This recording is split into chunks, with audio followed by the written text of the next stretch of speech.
The one that I use the most is Zach's. Zach's cars. Sounds about right. Yeah. Like, it blew up? 2000, yeah. It was like, we made 600, something like that. It was all pretty much stock shit. And then he wanted to beat his boy, which was like 630.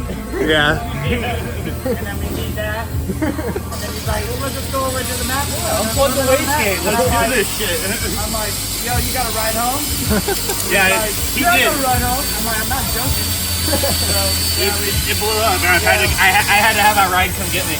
yeah, they dropped the valve at the very top of the pool. Like 30-some pounds of boost on stock, with stock spring.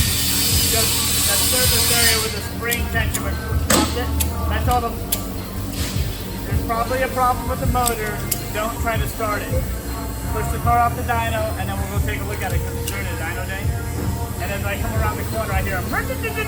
Man, I got blown up motor denial. You know how that shit works. Yeah, and he didn't want to believe me, and I was like, Well, that happens to, I think that happens to everybody. I've done that. you know when the valve train's done, like it'll do a pull, and then you get to right to the top of the rim limiter, and it just stops.